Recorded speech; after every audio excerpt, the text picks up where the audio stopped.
সম্পত্তিওয়ালা বলুক সম্পত্তির ইচ্ছা স্বাধীনতা কতদিন? ইলা আজালিম মুসাম্মা, একটা নির্দিষ্ট সময় পর্যন্ত। হাত্তা ইউদরিকাল মউত, মউত আসা পর্যন্ত ইচ্ছা স্বাধীনতা, শুধু মউত আসা পর্যন্ত।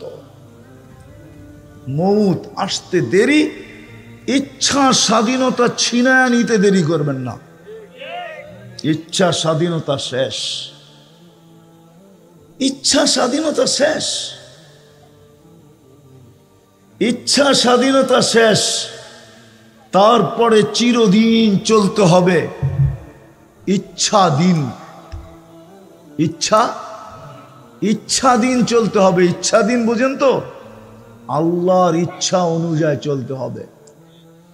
এই জন্য আছে, কোরআনে আছে, দুযোগীরা চিৎকার দিবে, 2 দিন পরে আল্লাহ মুখে সিলগালা করে দিয়া বলবে কালুক সাউ ফিহা ওয়ালা তুকাল্লিমুন, আজকের থেকে চিৎকার দেওয়ার ক্ষমতা তোমার থেকে হরণ করা হলো, আজকের থেকে কথা বলার শক্তি তোমার থেকে হরণ করা হলো।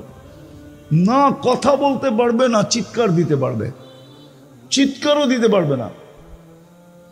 বোবা যেরকম আ আ করতে থাকে আর হাত দিয়া বুঝাইতে থাকে, ওই আ শব্দও করতে পারবে না। ইচ্ছা ছিনায় নিয়ে আনিবে আল্লাহ। ভালো মতে বুঝি, ভালো মতে কাজে দিবে, ভালো মতে বুঝি, যুবক ভালো মতে বোঝো, কাজে দিবে, নাইলে যেই কোনো মুহূর্ত তুমি উঠে যেতে পারো। আল্লাহর এটাই ঘোষণা, শাবাব লা ইয়াক্তারুকা শাবাবুকা। আমি কিন্তু হাদিস দিতেছি, আল্লাহর ঘোষণা দিতেছি, আল্লাহর ঘোষণা মানো। আল্লাহ ঘোষণা দিতেছে শাবাব লা ইয়াক্তারুকা শাবাবুকা, যুবক যৌবন যেন তোকে বিমুখ না করে। কাম্মিন শাব সাবাকাকা ইলাল মাউত, কত যুবককেই তো আমরা যৌবন অবস্থায় উঠে আনিছি। ইচ্ছা করলে তোমাকে উঠে আনিয়ে যেতে পারি। স্বপ্ন স্বপ্নের জায়গায় থেকে যাবে, আকাঙ্ক্ষা আকাঙ্ক্ষার জায়গায় থেকে যাবে। এমনকি ফ্যামিলির সমস্ত আশা আকাঙ্ক্ষা ধূলিসাৎ হয়ে যাবে। আমার মনে আছে 2000 কত করোনার সময় 2021-এ আমি আমেরিকাতে ছিলাম। তা আমি এক জানাজায় ছিলাম, পরিচয় নিতে যেয়ে দেখি ছেলেটার বাড়ি নোয়াখালী। সে মেক্সিকো দিয়ে আমেরিকাতে ঢুকছে, একবারে ইয়ং, মাত্র জেল থেকে বাহির হয়ে আসছে 5 মাস। 5 মাস পর্যন্ত সে হোম ডেলিভারির কাজ করতেছিল মোটর সাইকেলে। ওর কোনো আত্মীয় স্বজন নাই, মোটর সাইকেল অ্যাক্সিডেন্ট করে মারা গেছে। আমি সত্য বলতেছি, ওর জানাজা আমাকে কাঁদায় দিছে। আপনজন তো কেউ ছিল না, কেউ কাঁদছে কি কাঁদে নাই আমি জানি না, আমি দেখি না কাউকে কাঁদতে, কিন্তু আমাকে কাঁদায় দিছে। আমি ভাবতেছিলাম যে এই যুবক মেক্সিকো দিয়ে 25 থেকে 30 লক্ষ টাকা দিয়ে ঢুকছে, 3 মাস জেল খাটছে, বাহির হয়ে আসছে 5 মাস। যদি পার মান্থ $5,000 কামায়, তো 5 মাসে $25,000 কামাইছে। এখন পর্যন্ত যে টাকা খরচ করছে ওইটাই তো উঠাইতে পারে না, ঠিক না? বাকি আশা, বাকি আশা কোথায়? যে 2 দিন পরেই, 2-1 বছর পরেই আমি গ্রিন কার্ড পাবো, বাড়িওয়ালাদের জন্য অ্যাপ্লাই করব। একদিন দেখা যাবে আমার বউ আসবে, আমার মা আসবে, আমার বাবা আসবে, আমার ভাই আসবে, আমার বোন আসবে, আমার পুরো ফ্যামিলিটা আসবে। একদিন আমেরিকাতে আমরা একটা ফ্যামিলি হব। কত আশাই তো সারা রাত্রে খালি বুনতে থাকতো, সব ধূলিসাৎ। যুবক তোমাদেরকে আল্লাহ এটাই বোঝায়, শাবাব লা ইয়াক্তারুকা শাবাবুকা। যুবক যৌবন যেন তোকে ধোঁকা না দেয়। যৌবন কিন্তু ধোঁকার জিনিস, তোকে যেন ধোঁকা না দেয়। কাম্মিন শাব সাবাকাকা ইলাল মাউত, কত যুবককেই তো আমরা যৌবন অবস্থায় উঠে আনিছি। আশা কোথায়, আকাঙ্ক্ষা কোথায়, স্বপ্ন কোথায়? সব ধূলিসাৎ। আবার আমাদেরকে আল্লাহ সতর্ক করে, ইবনে আদম লা তাফরাহ বিদুনিয়াইকা, সোনারগাঁর মানুষ ডেলি বাড়ির থেকে সোনা ওঠে বইলা হারায়া যেও না, বিমুখ হয়ে যেও না। মনে করেন উঠলো সোনারগাঁও, সোনা উঠতেও পারে এইখান থেকে, ঠিক না? কি নাম কি কি? আর আমার মনে হয় উঠতেও পারে সোনা। এটার একটা প্রমাণ আমার কাছে আছে। কি আছে? আপনারা জানেন না ওটা, সোনারগাঁর আলেমরাও জানে না, আমার বিশ্বাস। আবার আলেমরা রাগ না হয়ে যায়, আমার বিশ্বাস সোনারগাঁ থেকে সোনা উঠতে পারে। আমার বিশ্বাস সৌদি আরব থেকে যদি তেল উঠতে পারে, সৌদি আরবতে যদি সোনা উঠতে পারে, তাহলে সোনারগাঁ থেকেও সোনা উঠতে পারে। কেননা সর্বপ্রথম হাদিসের দর্শ 1268 সনে কলা কলা রসুলের দর্শ সবক পড়ানো এই সোনারগাঁ থেকে প্রথমে শুরু হয়। আবু তাইয়ামা রহমতুল্লাহ আলাইহি সর্বপ্রথম হাদিসের দর্শ দিছেন। হাদিসের দর্শ বোঝেন? হাদিসের ক্লাস করাইছেন, হাদিস পড়াইছেন, আল্লাহ রসুলের হাদিস পড়াইছেন 1268 সন, প্রায় 800 বৎসর কাছাকাছি। ওই সময় এখানে হাদিসের দর্শ দিছেন। আর যেইখানে সর্বপ্রথম হাদিসের দর্শ দিছেন, তাহলে আমার মনে হয় ওই হাদিসের দর্শের কারণে এই সোনারগাঁর মাটির নিচের থেকে সোনা উঠতে পারে।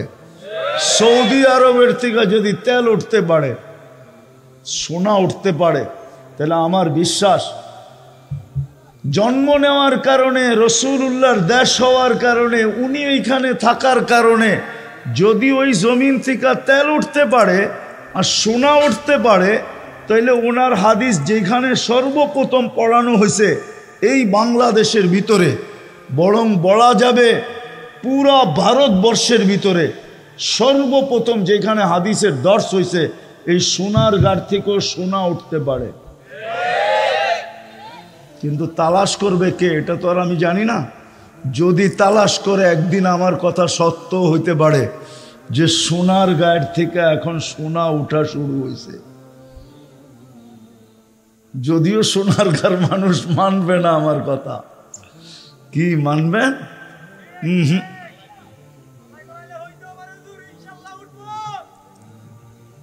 কেননা হাদিসের দর্শ হইছে সর্বপ্রথম কলা কলার রসুল সাল্লাল্লাহু আলাইহি ওয়াসাল্লাম।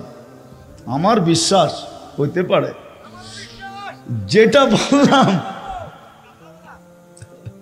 যেটা বুঝাইতে চাইতেছিলাম আমি, ওইটা আজকে বুঝা উঠলে কাজে দিবে, যেটা আমি বুঝাইতে চাইতেছিলাম।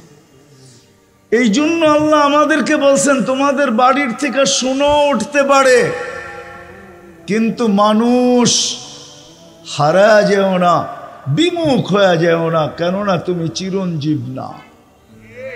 তুমি চিরঞ্জীব না, চলে যেতে হবে। বিদায় একটা কথা বুঝাইতে চাইতে এতগুলা কথা বললাম। আজকে যে আল্লাহ ইচ্ছা স্বাধীনতা দিছেন, রব্বে কাবার কসম, যুবক যদি তার ইচ্ছা স্বাধীনতাকে, নারী যদি তার ইচ্ছা স্বাধীনতাকে, পুরুষ যদি তার ইচ্ছা স্বাধীনতাকে, শিক্ষিত যদি তার ইচ্ছা স্বাধীনতাকে, প্রত্যেক ব্যক্তি যাকে মুসলমানের ঘরে আল্লাহ অস্তিত্ব দিছেন, নিজে নির্বাচিত করা। কে নির্বাচিত করা? আল্লাহ নিজে নির্বাচিত করা। শুধু মুসলমান না, আরো বড় একটা পুরস্কার আছে। শুধু মুসলমানের ঘরে নির্বাচিত করেন নাই, উম্মতে মুহাম্মদী হিসাবে বাছাই করছেন। কি করছেন? যতবার সুবহানাল্লাহ বলবেন কম হবে, যতবার শুকরিয়া আদায় করবেন কি হবে? কম হবে। রব্বে কাবার কসম, যত শুকরিয়া আদায় করব কম হবে। আপনি উম্মতে মুহাম্মদী হিসাবে বাছাইকৃত, নির্বাচিত হয়েছেন। কোরআন বলে হুয়াজ তাবাকুম, আপনি সমগ্র জাতির ভিতরে শ্রেষ্ঠত্বের মুকুট পাইছেন, কুনতুম খায়রা উম্মাহ। আপনি সমস্ত জাতির ভিতরে সবচেয়ে বেশি সুযোগ সুবিধা পাইছেন। আপনার মতো সুযোগ সুবিধা কেউ পায় নাই। আপনি যদি এক লাইলাতুল কদর ধরেও, যদি এক লাইলাতুল কদর পায়েও যদি 80 বছর কাটায় দেন আর কিচ্ছু না করলেন, আর আপনি যদি কবরে চলে গেলেন, আল্লাহ যদি জিজ্ঞাসা করলো তুই কি নিয়ে আসছিস, তো আপনি বুক ফুলায় বলতে পারবেন এক লাইলাতুল কদরই তো 83 বছর, আমি তো দুনিয়ায় ছিলাম 80 বছর, 80 থেকে 80 বাদ দিয়া দেন, তারপরও তো 3 বছর 4 মাসের পাওনা আমি আপনার কাছে, আপনি আমার কাছে পাবেন কোথায়? বিদায় আমি কথার শেষ জায়গায় চলে আসছি, আর বাড়াইতে চাইতেছি না কথায়, বিলকুল শেষ জায়গায় চলে আসছি। আজকে যদি ইচ্ছা স্বাধীনতাকে আল্লাহর ইচ্ছাধীন আর আল্লাহর রসুলের ইচ্ছাধীন করতে পারেন, ইচ্ছাধীন করতে পারেন, আল্লাহর ইচ্ছাধীন আল্লাহর রসুলের ইচ্ছাধীন যদি করতে পারেন, তাইলে একদিন আসবে চিরদিনের ইচ্ছা, বাস্তব ইচ্ছা স্বাধীনতার সুযোগ, আপনি বাস্তব ইচ্ছা স্বাধীনতার সুযোগ আপনি জান্নাতে পাবেন। আর না হইলে শেষ কথা, আর না হইলে আপনার বিবেকের তোকায়, আমি একটু আগেই বলছিলাম যে আল্লাহ যদি ইচ্ছা স্বাধীনতা না দিতেন, তা আপনি চিন্তাধারা দিয়ে সব চিন্তা করতে পারতেন না। আপনি চিন্তা ক্ষমতাকে নিজের ইচ্ছা মতো চিন্তায় কাটাইতে পারতেন না। কেননা মানুষ একটা 3.5 আইতা, বেশি সুখও সইতে পারে না, বেশি দুঃখও সইতে পারে না। বেশি সুখ যদি আসে, কোরআন বলে ইদা মাসাহুল খাইরু মানুয়া ওয়া ইদা মাসাহু শাররু জাজুয়া। এই জন্য হাদিসে আছে, কিতাবে আছে, আমরা দেখছি বহুত বড় বড় ব্যক্তিত্বের যাদের ইশারায় মাটি উল্টাইতো, ওদেরকেও আমরা দেখছি বাচ্চার মতো হাউমাউ করে কানতে। না দেখেন নাই? নাম বলবো? নামও বলা যায়, কিন্তু নাম বলতে চাইতেছি না। যাদের ইশারায় মাটি উল্টায় যেত, সবকিছু উল্টায় যেত, ওরকম মানুষকেও বিপদে পড়লে আমরা হাউমাউ করে কানতে দেখছি। কি করা? হাউমাউ করে কানতে দেখছি। কিতাবের কথাই সত্য, কিতাবে আছে। ইদা ওয়াকা ফিল মাসিবাতি, আমি আরবি বলতেছি, ইদা ওয়াকা ফিল মাসিবাতি তারাহু তিফলান সাগীরা, বিপদে যখন পড়ে তো বাচ্চার মতো হাউমাউ করে কাঁদে। তো যেটা আমি বুঝাইতেছিলাম, আমার শেষ কথা, কিন্তু আমাকে বহুত দূর যেতে হবে, এই জন্য অপেক্ষা করা যাবে না। আমি শেষ কথায় আসেন, আজকে ইচ্ছা স্বাধীনতা আল্লাহ দিছে, বিদায় আপনি বিবেক দিয়ে সব কিছু করতে পারেন, বুদ্ধি দিয়ে সব কিছু করতে পারেন, যেই কোনো বিদ্যায় বিদ্বান হইতে পারেন, যেমন খুশি তেমন জীবন কাটাইতে পারেন।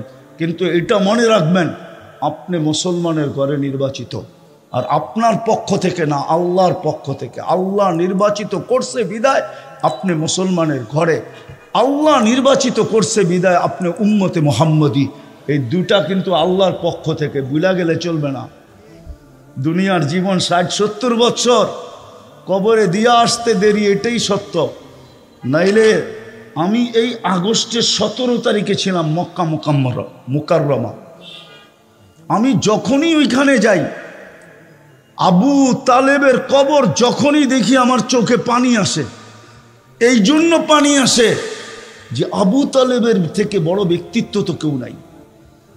আল্লাহ রসুলের সাথে সম্পর্ক তো কারো এর চেয়ে বেশি নাই। চাচা 44 বছর আল্লাহ রসুলকে বুকে রেখা পালছেন, কিন্তু দুনিয়ার থেকে চাইতে দেরি, কোনো সম্পর্ক কাজে দেয় নাই। আজকে আপনি আমিও চলে যাব, সম্পর্ক কাজে দিবে না। বিদায় চলেন আজকে অঙ্গীকার করি যে আমি আমার ইচ্ছা স্বাধীনতাকে আল্লাহর ইচ্ছার, রসুলের ইচ্ছার অধীন করব। করবেন? হ্যাঁ, শুধু একটা দিক দিয়া করেন, যে আজকের থেকে 5 ওয়াক্ত নামাজ কখনো ছাড়ব না। আল্লাহ আমাদেরকে আমল করার তৌফিক দান করেন। আর একটা কথা শেষমেশ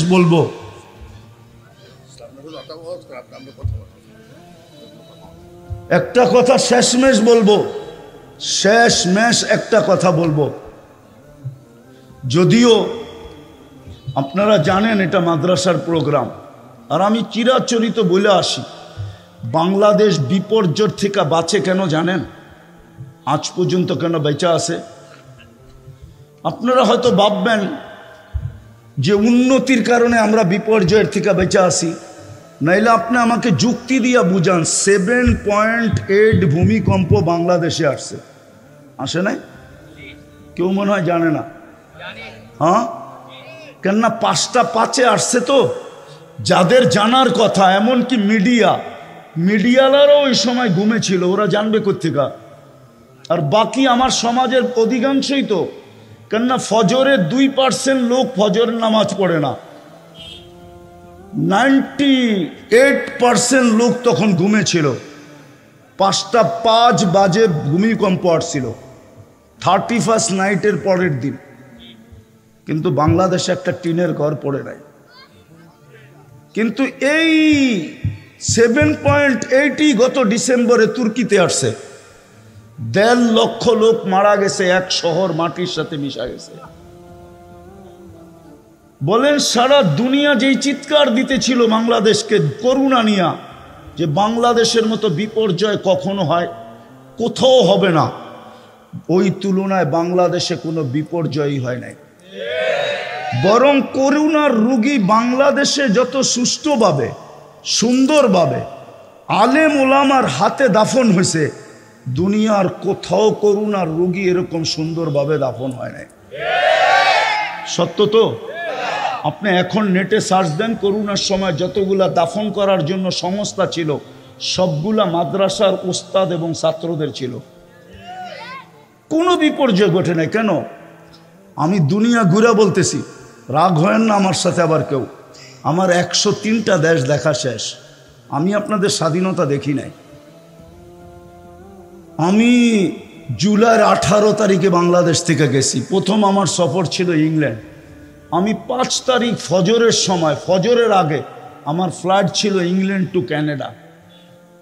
আমি যখন ক্যানাডায় নামছি তখন খবর পাইছি স্বাধীনতার। তারপরে আমি 13 তারিখে আবার ফিরছি ইংল্যান্ডে, 14 তারিখে আসছি আমি মিশরে, 16 তারিখে আসছি আমি মদিনা মুনাব্বারায়, 17 তারিখে ছিলাম মক্কা মুকাররমায়। রাত্রে আমার ফ্লাইট ছিল, 18 তারিখ সকালে নামছি আমি বাংলাদেশে। 2-3 দিন ছিলাম, তারপরে চলে গেছি কোরিয়া, আসছি গত 22 তারিখে। আমাকে বুঝাইতে হবে না, আমার উন্নত বিশ্ব দেখা শেষ, শুধু একটা বাকি আছে, নিউজিল্যান্ড। ইনশাআল্লাহ অচিরেই ওটাও পুরো হবে। বাকি কোনো উন্নত বিশ্ব আমার বাকি নেই। আমি অহংকার করে বলতেছি না, বুঝানোর জন্য। বাংলাদেশটা শুধু বেঁচে আছে 2 থেকে 3টার পরিবেশের কারণে, নাইলে এই দেশ বাঁচার কথা না। যেই দেশে মা বাবা সন্তানের হাতে নিরাপদ না, মুসলমান মা বাবা, ওই দেশ বাঁচার কথা না। রাগ হয়ে যান না। এখন আজকে মুখ খুলতেছি, যেই দেশের নেতারা, শীর্ষস্থানীয় সমাজপতিরা যুবকের জিন্দেগি বরবাদ করার জন্য ইয়াবাহা বিক্রি করে, ওই দেশ বাঁচে তো বাঁচে কি কইরা? মাদক বিক্রি করে ওই দেশ বাঁচে তো বাঁচে কি কইরা? যেই দেশের রক্ষকরা যুবকের যৌবনকে দুলিশাত করার জন্য ইয়াবাহা ক্যারি করে, ইয়াবাহা দেশে আনে, ডাইল আনে, সমস্ত মাদক আনে, যাদের নাকের ডগা দিয়া যারা এটাকে সাপ্লাই দেয়, ওই দেশ বাঁচে তো বাঁচে কি কইরা? রাগ হয়েন না, পায়ে হাত রাখি, শুধু বেঁচে আছে 3টা কারণে। আপনি চিৎকার দিয়ে মাদক বন্ধ করবেন, আর আমাদেরকে এসে বলবেন হুজুর মাদকের বিরুদ্ধে বলেন। আপনি ভিতরে ভিতরে মাদক সাপ্লাই দিবেন, আর আমরা মাদকের বিরুদ্ধে বলবো, আর যুবক মাদক ছেড়া দিবে, ঠিক না? এত টাকার দরকার হয় কেন যে মাদক দিয়া ব্যবসা করে কোটিপতি হইতে হবে? আল্লাহ তো লেখা দিছে কপালে, কোটিপতি হইলে তুই হবি হবি। নাইলে আমার মতো ফকির কোত্থেকে 103টা দেশ সফর করে, আমার মতো ফকির। এইখানে লেখা আছে, হইতে পারে আরো 100 লেখা আছে, এইখানে আরো 100 পুরা করব, ইচ্ছা আছে। আমাদেরকে এসে বলে হুজুর মাদকের ব্যাপারে বলেন, হুজুর এটা বলেন ওটা বলেন। আরে বলতে হবে কেন বলেন? আমার সমাজের দুরবস্থা বলতে হবে কেন? রাগ হয় না, পায়ে হাত রাখি। শুধু 3টা কারণে এই দেশ, আমার কথা মাইনা নেন, মসজিদের কারণে, মাদারেসের কারণে, হক্কানি আলেম ওলামা আল্লাহওয়ালাদের কারণে। আপনি জানেন না আল্লাহওয়ালারা রাত্রে কতক্ষণ কাঁদে? আপনি তো ঘুমের ঘরে থাকেন, সিসি ক্যামেরা লাগান ওদের বাড়িতে, তারপরে দেখেন ওরা রাত্রে কি করে। সকাল হওয়ার 1 ঘন্টা আগেই হেফজোখানার পোলাপানগুলা ওঠে, 40,000 হেফজোখানার ছেলেরা ওঠে। প্রথমে লাল সবুজের পরিধিটাকে আধ্যাত্মিক সুরক্ষার চাদর দিয়া ডাকে, তারপরে আল্লাহর কালাম পড়তে বসে। আপনার তো ওই সময় ঘুমের সময় মাত্র শুরু হইল, আপনি টেলিভিশন দেখতে দেখতে দুনিয়ার সব খবর নিতে নিতে আপনি মাত্র যায় ঘুমাইছেন। আপনি কেমনে দেখবেন ওই সময় আকাশের কালার কি? সকাল হওয়ার 1 ঘন্টা আগে ওঠেন, ছাদে যান, যাইয়া দেখেন বাংলাদেশের আকাশের কালারটা কিরকম। বাংলাদেশের আকাশ কি বলে? আমার কথা মানেন? এই জন্য 3টা পরিবেশের কারণে আমাদের দেশ বারবার বিপর্যয় থেকে বেঁচে গেছে। আর যতদিন এই পরিবেশগুলো থাকবে, ইনশাআল্লাহ আমি চ্যালেঞ্জ দিয়া বলতে পারি, আমার দেশে কোনো বিপর্যয় হয় নাই, কোনো বিপর্যয় হবে না। আপনি এই মাটির ইতিহাস জানেন না? চলেন সোনার গালারা একটু শোনায় দিই। এই মাটির ইতিহাস আপনি জানেন না? আপনি জানলে 100 বছরের ইতিহাস জানেন, আপনি জানলে 71 থেকে ইতিহাস জানেন, আপনি 1400 বছর আগের ইতিহাস জানেন না। আল্লাহ রসুল হিজরত করেন নাই, তখন বাংলাদেশে ইসলাম চলে আসছে 4 সাহাবীর কাঁধে নিয়া। একজনের নাম আবু ওয়াক্কাস, একজনের নাম মুহাব ইবনে মালিক, একজনের নাম কাসেম ইবনে হুযাইফা, একজনের নাম উরওয়া ইবনে সাসা। একটু আগে বলতেছিলাম না, আজ থেকে 800 বছর আগে হাদিস নিয়ে আসছেন আবু তাইয়ামা রহমতুল্লাহ আলাই। আর এই সোনারগাঁর মাটিতে বৈশা কলা কলা রসুল পড়াইছেন। এই জন্যই তো একটু আগে বলতেছিলাম, হইতে পারে এই মাটির নিচে সোনা আছে, কিন্তু খুইদা উঠাইতে হবে। ওই সময় ইসলাম আমার দেশে চলে আসছে, এইখান থেকে চীনে ইসলাম গেছে, বাংলাদেশ থেকে। আবু ওয়াক্কাস রাদিয়াল্লাহু তাআলা আনহুর কবর গুয়াংজুতে রাখা আছে। ওয়াহাব ইবনে মালিক রাদিয়াল্লাহু তাআলা আনহুর কবর মঙ্গোলিয়ার বর্ডারে রাখা আছে, যায় দেখা আসেন। বাংলাদেশের ইতিহাস বহুত পিছের, নাইলে বাংলা সন 1400 কত এখন? আরে বলেন না কত? আর আরবি সন কত? 1446। 41 আর 46, 31 আর 46, কয় বৎসরের ডিফারেন্স? হ্যাঁ, কত বৎসরের? 15 বৎসরের ডিফারেন্স। আপনার বাংলার ইতিহাস 1400 বৎসর আগে। আপনি জানেন না এই মাটিতে কি লেখা আছে? এই মাটি কোন মাটি আপনারা জানেন না। এই জন্য এই মাটি নিয়ে যেই খেলুক, এটা আমার বিশ্বাস, আমি আগের থেকেই বলে আসতেছি, এই মাটি নিয়ে যদি কেউ খেলতে চায়, তাহলে এই মাটি বেশি দিন ওকে খেলতে দেয় না। এই মাটি ওকে বেশি দিন, দুনিয়া ভাবে মনে হয় খেলা হবেই না, খেলা, কিন্তু মাটি ওকে বেশি দিন খেলতে দেয় না। মাটি এমন খেলা খেলে যেটা সারা দুনিয়া তাকলাইগা যায় যে মাটি কি খেললো। আমরা তো ভাবলাম মাটি খেলবেই না। এটাই মাটির খাসিয়ত, এই মাটির বৈশিষ্ট্য। আপনি জানেন না বাংলাদেশের মাটির বৈশিষ্ট্য কি? সময় নাই, তাহলে আমি বাঙালি তারিখ আপনাদেরকে শুনাইতাম। আমি জানি বাংলা তারিখ কি। আমি 100 বৎসরের তারিখ জানি না, আমি 1400 বৎসরের তারিখ পড়ে রাখছি। এই মাটির খাসিয়ত আমার জানা আছে।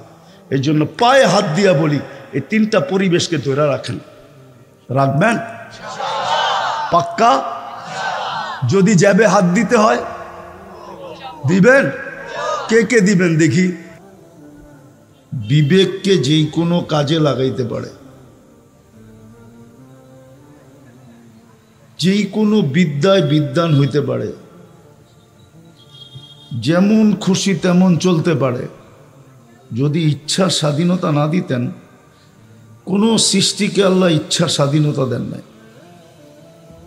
আপনি বিশাল বিশাল সৃষ্টি বলেন আর ক্ষুদ্র থেকে ক্ষুদ্র বলেন, এই পোকা যে উঠতেছে এটাকেও আল্লাহ ইচ্ছার স্বাধীনতা দেন নাই। আবার জিবরিল আলাইহিস সালামকেও ইচ্ছা স্বাধীনতা দেন নাই, মিকাইলকেও ইচ্ছা স্বাধীনতা দেন নাই, ইসরাফিলকেও ইচ্ছা স্বাধীনতা দেন নাই, আজরাইলকেও ইচ্ছা স্বাধীনতা দেন নাই। কোনো সৃষ্টিকে আল্লাহ ইচ্ছা স্বাধীনতা দেন নাই।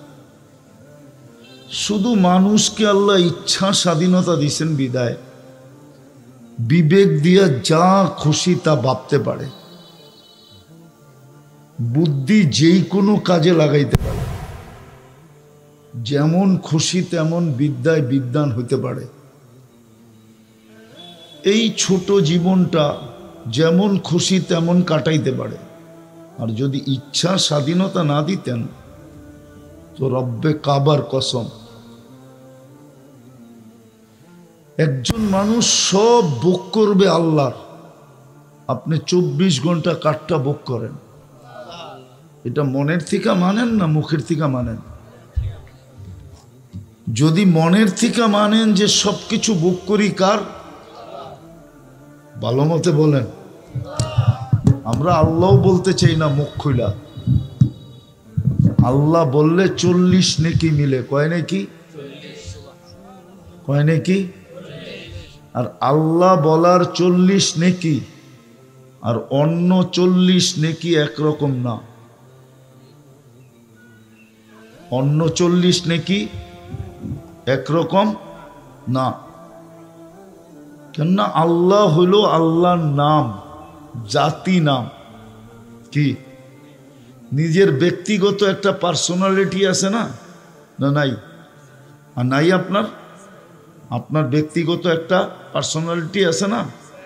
তাহলে আল্লাহর নাম যেটা, আমার তো বিশ্বাস যদি কেউ আল্লাহ বলল আর এটা কবুল হয়ে গেল, আমার বিশ্বাস, এটা আমার বিশ্বাস না, ঈমান।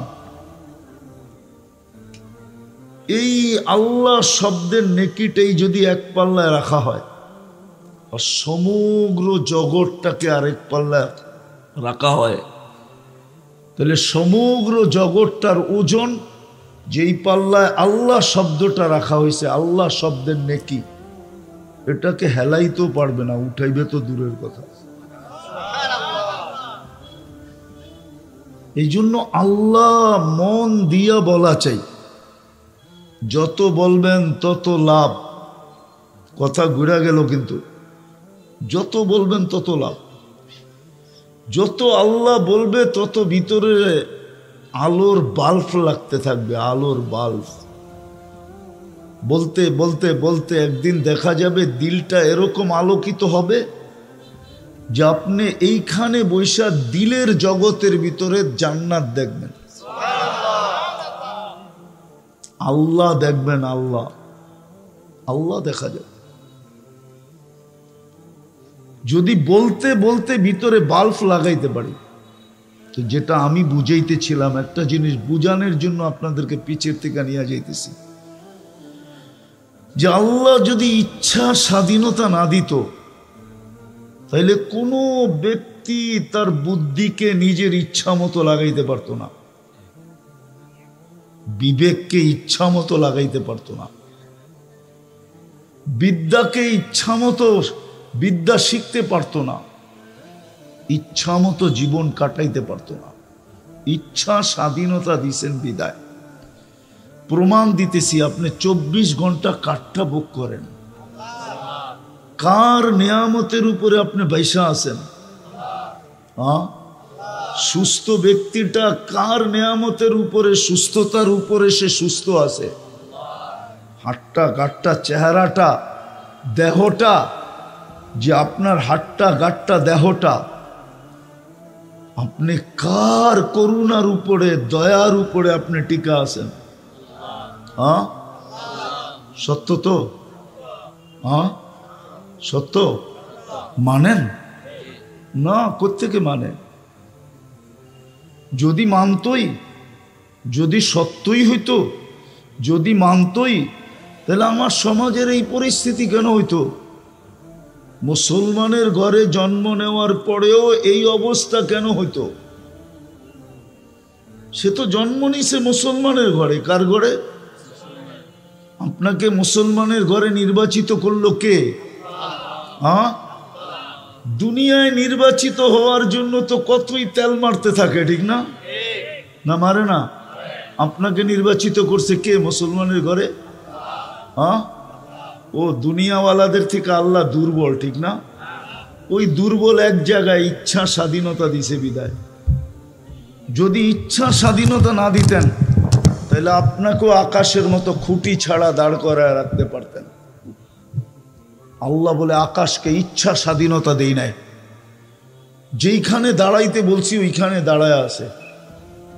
আপনি কি আকাশের চেয়ে বড়? রাগ হয়েন না আমার কথায়, আমি বুঝাইতে চাইতেছি। আর মৃত্যুর আগে বুঝলে কাজে দিবে, মৃত্যুর পরে সবাই বুঝবে। মৃত্যুর পরে লাগবে না, মৃত্যু লগ্নেই বুঝবে। লগ্ন বোঝেন?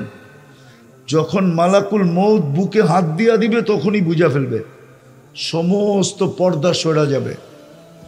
একদিকে আপনার আমার বুকে মালাকুল মউত হাত দিবে, আর একদিকে পর্দা সরতে থাকবে, আর সচক্ষে দেখতে থাকবে। তখন চিৎকার দিতে থাকবে, রব্বির জিউন, আল্লাহ আমাকে সুযোগ দেন, ফিরত পাঠান। আল্লাহ বলবে, কাল্লা, আর কখনো ফিরত পাঠানো হবে না। তোমাকে বহুত বুঝানো হয়েছে, তুমি বোঝো নাই। তোমাদেরকে বুঝানোর জন্যই তো আমি কালাম পাঠাইছিলাম, নাইলে আল্লাহর কালাম পাঠানোর কি দরকার? আল্লাহ তো আল্লাহ, আল্লাহ তো আল্লাহ তো আল্লাহ। একটা জিনিস দিয়ে বুঝাইতে চাইতেছি, দেখি বুঝে আসে কিনা। আপনি আল্লাহকে যেইভাবে করেন, ওলামা আছে জিজ্ঞেস করেন, আল্লাহর আলিফ ফালায়া দেন তাইলে লিল্লাহ, তারপরও আল্লাহ আল্লাহ, লিল্লাহি মুলকুস সামাওয়াতি ওয়াল আরদ। আবার লাম ফালায়া দেন, লাহু মা ফিস সামাওয়াতি ওয়াল আরদ। আবার লাম ফালায়া দেন, শুধু হা রাখেন, হুয়াল্লাহুল্লাযী লা ইলাহা ইল্লা হু। আল্লাহ তো আল্লাহ, যেমনি করবেন অমনি আল্লাহ আল্লাহ থাকবে, ঠিক না? কি আল্লাহ আল্লাহ থাকবে? বুঝানোর জন্য বলতেছি, ভালো মতে বুঝেন, মনোযোগ দিয়ে শোনেন, কাজে দিবে, নাইলে একদিন পস্তাইতে হবে।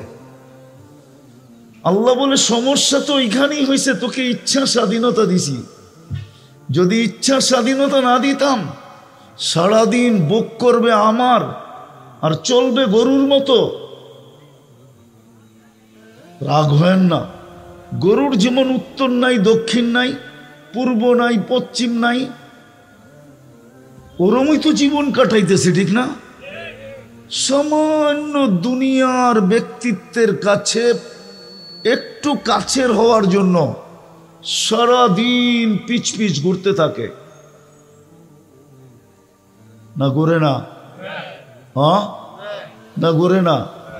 ঘুরে, সত্য তো। হ্যাঁ, ওরে যদি জিজ্ঞাসা করি, তুই আজকে সারাদিনে আল্লাহর কাছে কয়বার গেছিলি বল? আল্লাহর কাছে যাওয়া তো যায় ডেলি, না যাওয়া যায় না? কয়বার যাওয়া যায়? কমসে কম 5 বার।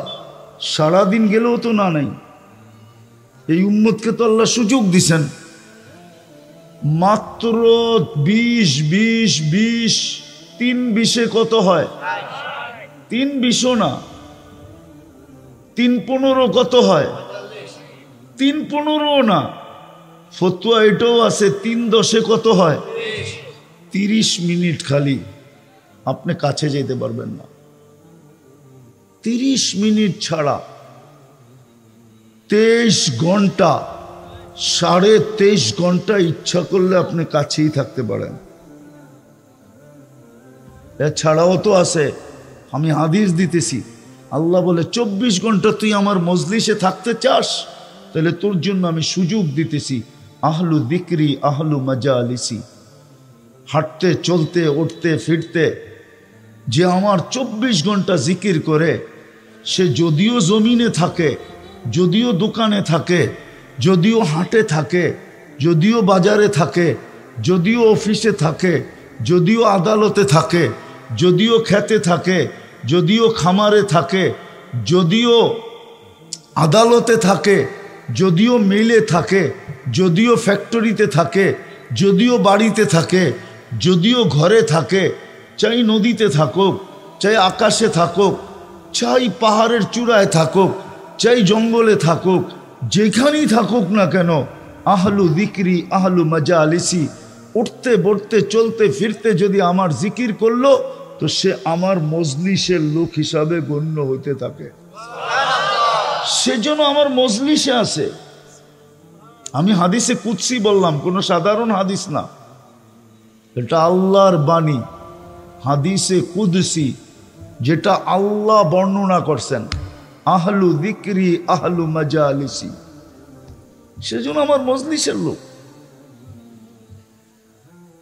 তো কথার শুরুটা ছিল ইচ্ছা স্বাধীনতা দিছেন বিদায়, বিবেক চিন্তা ক্ষমতা দিয়া যা কিছু চিন্তা করতে পারি, বিবেক দিয়া যা খুশি তা করতে পারি, যেই কোনো বিদ্যায় বিদ্বান হইতে পারি, যেই কোনো শিক্ষায় শিক্ষিত হইতে পারি, যেমন খুশি তেমন চলতে পারি।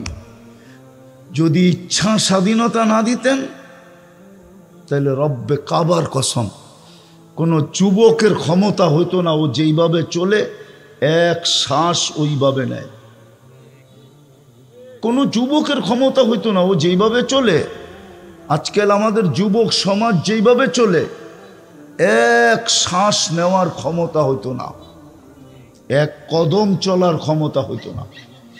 আল্লাহ প্রমাণ দিছেন, উনদুর ইলাস সামাই ওয়া ইরতিফাইহা, আকাশটা দেখ, ইচ্ছা স্বাধীনতা ওকে দেই নাই বিদায় ওই খুঁটি ছাড়া দাঁড়ায়া থাকতে, খুঁটি ছাড়া নিজের অস্তিত্বকে ধরে রাখতে বাধ্য। কি আকাশ কি কাগজ দিয়া বানানো?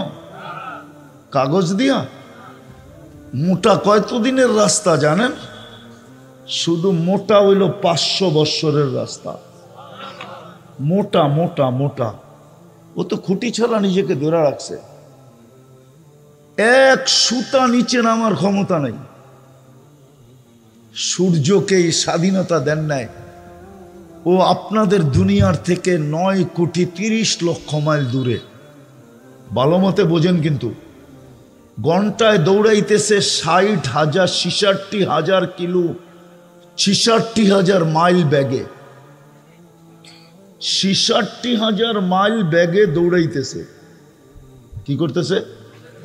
দূরত্ব কত দুনিয়ার থেকে? 9,30,00,000 মাইল দূরে। বড় কত দুনিয়ার থেকে? 13 লক্ষ গুণ বড়। ও 1 ইঞ্চি নিচে নামার ক্ষমতা নাই। এক কিতাবে লেখা আছে, লাউ কদ্দামতু শিবরান লামুত্তুম জামিয়া, যে 1 বিঘা যদি নিচে নামায় দেয় সূর্য, তাহলে তাপমাত্রায় তোমরা সব মরে যাবে। তাপমাত্রায় মরো আর না মরো, চর্ম ক্যান্সারে তোমরা সব মরে যাবে, সব চর্ম ক্যান্সারে মরে যাবে 1 বিঘা যদি নিচে নামায় দেয়। যেইখানে আসে ওইখান থেকে। রঙে আসি তো, সূর্যের আলোটা 3 বার ফিল্টার হয়। কয়বার? আপনার বাড়ির ফিল্টারটা কয়বার ফিল্টার হয়? আরে বলেন না কেন, বাড়িতে ফিল্টার নাই? পানি খাওয়ার ফিল্টার নাই? কয়বার ফিল্টার হয়? দূর মিয়া, আপনার বাড়ির ফিল্টার কি 3 বার ফিল্টার করে? কয়বার? সূর্যের আলো 3 বার ফিল্টার হয়। আপনার বিজ্ঞানকে জিজ্ঞাসা করেন, 3 বার ফিল্টার হওয়ার পরে দুনিয়াতে আলোটা আসে। আর যদি ডাইরেক্ট পাঠাইতেন তাহলে এতদিনে সাফা। এতদিনে কি? ঢাকায় শব্দ বোঝেন তো? এতদিনে সাফা। যদি ইচ্ছা স্বাধীনতা না দিতেন তাহলে যুবক এই বেশে ঘুরতে পারে না। ও নির্বাচিত মুসলমানের ঘরে। কার ঘরে? কি মুসলমানের ঘরে নির্বাচিত হওয়ার বেনিফিট জানেন? আপনি কতটুকু বেনিফিট ভোগ করতেছেন? প্রথম বেনিফিট বলতেছি, শুধু আপনি না, হাদিসে আছে যতক্ষণ পর্যন্ত একজন মুসলমান থাকবে ততক্ষণ পর্যন্ত কিয়ামত হবে না। শুনেন না এই পর্যন্ত? হ্যাঁ, একবারও শুনেন নাই? তাহলে আপনি ভাবেন একজন মুসলমানের ভ্যালু আল্লাহর কাছে কত। একজন মুসলমান থাকলেও কি হবে না? কি হবে না? তাইলে আপনার ভ্যালু কতটুকু? আপনার কারণে পালতেছে, সারা দুনিয়ার সিস্টেমকে চালাবে যতদিন পর্যন্ত আপনি বেঁচে আছেন। সারা জগতের সিস্টেম চালাইতে, হ্যাঁ, একটা সংসার চালাইতে যে চুল পাইকা যায়, ঠিক না? না পাকে না? হ্যাঁ, কোমর ঝুঁকা যায়, সব সিস্টেম আল্লাহ চালাবে শুধু একজন মুসলমানের কারণে। ভাবছেন কোনোদিন আপনার ভ্যালু কত? এটা তো দুনিয়ার ভ্যালু। আখেরাতের ভ্যালু জানেন কি? আমি তো বলি যে কাগজে মুসলমান, বাস্তবে মুসলমান না, শুধু কাগজে মুসলমান। কাগজে মুসলমান বোঝেন? সরকারিভাবে বা কোথাও কোনো প্রতিষ্ঠানে যেইখানে কোনো ফর্ম ফিল আপ করতে যায় লিখতে হয় ধর্ম কি, ওইখানে ও কাগজে লেখা আসছে আমি মুসলমান, ইসলাম আমার ধর্ম, ওরে বলে কাগজে মুসলমান। বাস্তব দৃষ্টিতে ইসলামের কিচ্ছু নাই ওর কাছে। ওই কাগজের মুসলমানও একদিন দোজখ থেকে বাহির হবে। যেই দিন বাহির হবে ওই দিন সারা দুনিয়ার কাফের দুজগে চিৎকার দিবে, ইয়াউমা ইয়াওয়াদ্দুল্লাযীনা কাফারু লাউ কানু মুসলিমিন। আফসোস, আমরা যদি ওর মতো কাগজে মুসলমান হইতাম তাহলে আজকে চিরদিনের জন্য দোজখ থেকে বাহির হইয়া চির শান্তির জায়গা জান্নাতে যাওয়ার সুযোগ হইত। ওই মুসলমান হিসাবে আপনাকে নির্বাচিত করছে কে? কে? যেই দলের থেকে যদি কেউ যদি কোনো দলের থেকে নির্বাচিত হয় আর দলের গঠনতন্ত্র যদি না মানে, তাহলে দল তার ভিতর বিরুদ্ধে কি সিদ্ধান্ত নেয়? শুধু বহিষ্কার। কখনো শুধু বহিষ্কারও হয়, আবার কখনো কখনো গঠনতন্ত্রের বিরোধিতা দেখা হয়, যে বিরোধিতা কি ধরনের বিরোধিতা করলো। কখনো কখনো বহিষ্কারও হয়, সাথে সাথে হাতকড়িও আসে, পায়ে বেড়িও আসে, আবার জেল জরিমানাও আসে, আবার অনেক সময় দেখা যায় আয়নাঘরে নিয়ে সাফ করেও দেওয়া হয়। না দেওয়া হয় না? হ্যাঁ, এই গঠনতন্ত্র কে বানাইছে? দুনিয়ার দলীয় গঠনতন্ত্র কে বানাইছে? আল্লাহ। কে বানাইছে? দুর্মিয়া ওই দল বানাইছে, ঠিক না? 2,500 মানুষ, আপনারও মনে হয় সব আউলে গেছেন গা, ঠিক না? সোনার গায়ের মানুষ আউলে গেছেন, ঠিক না? সবার বাড়ির থেকে সোনা ওঠে তো আউলাইবেন না কে লেগা? সোনার বড়ি হয়ে গেছে 1 লাখের উপরে, আউলানেরই তো কথা, ঠিক না? হ্যাঁ, কি কন? তো যেটা বুঝাইতেছিলাম, ওই দল গঠনতন্ত্র বানায়। আপনাকে মুসলমানের ঘরে নির্বাচিত করছে কে? ওই আল্লাহর কি কোনো গঠনতন্ত্র নাই? হ্যাঁ, নাই। আপনি যে ওটার বিরোধিতা করেন ইচ্ছা স্বাধীনতা পাওয়ার কারণে, কই আপনার তো কোনোদিন অক্সিজেন বন্ধ করলেন না, নাইলে যুবক তাফালিং করে কি কইরা? হ্যাঁ, আমরা তো রাস্তাঘাটে দেখি, সমাজে চলতে যায় দেখি, আর একা একা হাসি, কাউকে বলাও যায় না। ওটা দুঃখের হাসি, সুখের হাসি না। আফসোস, লোকটা নিজেকে এত এডুকেটেড মনে করে, লোকটা নিজেকে এত শিক্ষিত মনে করে, নিতলা লোকেকে এত বড় বড় জ্ঞানী গুণী মনে করে, লোকটা নিজেকে এরকম কিছু মনে করে। যুবকরা নিজেকে কি না ভাবে বলেন? জিজ্ঞাসা করেন ওদেরকে, রাগ হয়ে যায় কিনা? আবার ওরা ওদেরকে কি না পাবে বলেন? একলা হাঁটলে একরকম, মোটর সাইকেলে উঠলে আরেক রকম, পিছে যদি কেউ থাকে তো আরেক রকম, পথ পুত পায়া গেলে তো কোনো কথাই নেই, ঠিক না? পথ পুত পায়া গেলে তো বাপ অন্য রকম, ঠিক না? হ্যাঁ, পদস্থ ব্যক্তির সান্নিধ্য পেলে তো কোনো কথাই নেই, ঠিক না? তখন দুনিয়া দেখে যে রুট দিয়া যাইতেছে, আসলে ও রুট দিয়া যায় না, ও তো হাওয়ার উপর দিয়া যেতে থাকে। সামান্য একটা জীবনে কিছু পায়া এই অবস্থা। এই জন্য আমি কথাকে গুছায়া নিয়ে আসতেছি। সময় আমার হাতে খুব কম, আর কম দিতে পারতেছি কেন এটাও বলতেছি। আমাকে এই রাত্রেই বরগুনা যেতে হবে, আমাদের কালকে ইস্তেমা আছে 3 দিনের। এই জন্য সময় বেশি দিব না, কম দিব, কিন্তু আশা করি ধ্যান দিয়া শুনলে, মনোযোগ দিয়ে শুনলে অল্প যথেষ্ট হবে। তো যেটা বুঝাইতেছিলাম যে ইচ্ছা স্বাধীনতা যদি আল্লাহ না দিতেন, তাইলে বিবেকওয়ালা মানুষটা বিবেককে এরকম ব্যবহার করতে পারতো না, বুদ্ধিওয়ালা মানুষ বুদ্ধিটাকে এরকম ব্যবহার করতে পারতো না, শিক্ষিত মানুষ শিক্ষাকে এরকম ব্যবহার করতে পারতো না, দীক্ষিত মানুষ দীক্ষাটাকে এরকম ব্যবহার করতে পারতো না, যুবক যৌবনটাকে এরকম ব্যবহার করতে পারতো না, নারী নারীত্বটাকে এরকম ব্যবহার করতে পারতো না, পুরুষ পুরুষত্বটাকে এরকম ব্যবহার করতে পারতো না, টাকাওয়ালা টাকাকে এরকম ব্যবহার করতে পারতো না, পদস্থ লোক পদকে এরকম ব্যবহার করতে পারতো না, শক্তিওয়ালা শক্তিকে এরকম ব্যবহার করতে পারতো না, আধিপত্যওয়ালা আধিপত্যকে এরকম ব্যবহার করতে পারতো না, রূপসী রূপকে এরকম ব্যবহার করতে পারতো না যেরকম আজকে ব্যবহার করে। কোনো ব্যক্তি কোনো জিনিসকে তার ইচ্ছা মতো ব্যবহার করতে পারতো না। আল্লাহ দৃষ্টান্ত আমাদের সামনে রাখছেন, তারপরে আমাদের দৃষ্টি আকর্ষণ করছেন। উনদুর ইলা সামাই ওয়া ইরতিফাইহা, আকাশ দেখ, উচ্চতা দেখ। উনদুর ইলা শামসি ওয়া শুআইহা, সূর্য দেখার কিরণ দেখ। উনদুর ইলাল বিহারি ওয়া আমওয়াজিহা, সমুদ্র দেখার তরঙ্গমালা দেখ। উনদুর ইলাল জিবালি ওয়া ইস্তিকরারিহা, পাহাড় দেখ আর দৃঢ়তা দেখ। উনদুর ইলাল আরদি ওয়া ইত্তিসাইহা, জমিন দেখ আর প্রশস্ততা দেখ। আফালা ইয়ানদুরুনা ইলাল আরদি কাইফা সুতিহাত, আল্লাহ বলে জমিন দেখোস না আমি কেমনে বিছাইছি। আল্লাহ বুঝাইতে চাইতেছে এগুলা সব বাধ্য করছি, কাউকে ইচ্ছা স্বাধীনতা দেই নাই। কিন্তু একটা কথা এটাও সত্য, আপনার ইচ্ছা স্বাধীনতা কতদিন?